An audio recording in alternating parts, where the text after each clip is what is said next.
जब भी कोई अफ्रीका में चल रहे संघर्षों पर विचार करता है तो अक्सर युद्ध, अशांति और राजनीतिक अस्थिरता के विचार मन में आते हैं।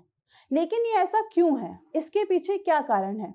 अब तक अफ्रीका के कई देशों में चल रहे कितने ही युद्ध को रोकने के हजारों प्रयास किए गए हैं, लेकिन स्थिति आज भी वैसी ही है। Welcome to deep dive with outlook. आज हम अफ्रीका में चल रहे युद्धों के बारे में बात करेंगे। अफ्रीका में लगातार चलने वाले संघर्ष की जड़ें हमें राजनीति, अर्थव्यवस्था और सामाजिक जटिलताओं से जुड़ी हुई दिखाई देती है। हालांकि अफ्रीकी संघ और क्षेत्रीय संगठनों के पास इन समस्याओं से निपटने के लिए योजनाएं हैं, लेकिन उनका सही तरीके से लागू होना आज भी एक चुनौती है। अफ्रीका में रह रहे साने निवासी ताज का कहना है कि उन्हें अपनी फैमिली को एक जगह से दूसरी जगह ले जाना पड़ता है क्योंकि उनके पास आय का कोई साधन नहीं है। इसलिए उन्हें 2 वक्त की रोटी जुटाने पर भी मजबूर होना पड़ता है। बता दें कि 2024 में ही सब साहारन अफ्रीका में 35 non international armed conflicts listed है। इनमें Burkina Faso, Cameroon, Central African Republic, Ethiopia, Mali, Mozambique और नाइजीरिया जैसे देशों में चल रहे संघर्ष शामिल है। सेनेगल, सोमालिया और सूडान देश भी इस लिस्ट का हिस्सा है। विश्व बैंक की रिपोर्ट के अनुसार अफ्रीका में युद्ध का कारण एथनिक या लिंग्विस्टिक फ्रेगमेंटेशन नहीं, बल्कि गरीबी, राजनीतिक संस्थाओं की विफलता और प्राकृतिक संसाधनों पर निर्भरता है, जो वर्षों से अशांति को बढ़ावा दे रहे हैं। आइए जानते हैं कि क्या कॉमन रीजंस हैं जिसके कारण अफ्रीका के देशों में युद्ध और संघर्ष की स्थिति बनी हुई है। युवा आबादी अब वैश्विक अवसरों के प्रति अधिक जागरूक हो रही है। इस जागरूकता ने बेहतर जीवन की उम्मीदों को बढ़ाया है, लेकिन चुनाव में विवाद होना, नेपोटिज्म को बढ़ावा देना या क्षेत्रीय पक्षपात के कारण ही अक्सर देशों में अशांति की स्थिति पैदा हो जाती है। आतंकवाद विरोधी उद्देश्य के लिए लाए गए हथियार स्थिति को और खराब कर देते हैं। दूसरा कारण चुनावों के समक्ष आने वाली चुनौतियां हैं।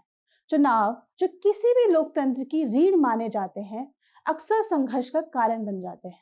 कई बार उम्मीदवार के हारने के बाद हिंसा और अस्थिरता फैल जाती है। मोजाम्बिक के अपोजिशन लीडर वेनांसियो मोंडलेन का मानना है कि जो 2 हफ्ते पहले इलेक्शंस हुए थे उसमें उनके साथ नाइंसाफी हुई थी, धोखाधड़ी हुई थी, इसलिए वो आज इस स्ट्राइक का हिस्सा है ताकि इसके खिलाफ प्रोटेस्ट कर सके। तीसरा कारण ये रहा कि अफ्रीका में हाल के वर्षों में इकोनॉमिक प्रोग्रेस एकदम धीमी हो गई। यहाँ तक कि दक्षिण अफ्रीका और नाइजीरिया जैसे प्रमुख अर्थव्यवस्था वाले देशों में भी अफ्रीका के चुनौतीपूर्ण वातावरण के कारण जीडीपी वृद्धि में भी गिरावट देखी गई। जो जीडीपी 2022 में 4.1% थी, वो 2023 में घटकर 3.1% हो गई। युद्ध से उभरे कई देश विकास के लिए जरूरी संसाधन जैसे साफ पानी, स्वास्थ्य से जुड़ी सेवाएं, ऊर्जा, शिक्षा, इंफ्रास्ट्रक्चर, तकनीकी संसाधन जुटाने में संघर्ष कर रहे हैं। संसाधनों की कमी के कारण आपस में विवाद और होता है, जिससे हिंसा और फैलती है। तो ऐसा क्या हो सकता है कि जिससे सालों से चले आ रहे युद्ध और संघर्ष पर रोक लगाई जा सके?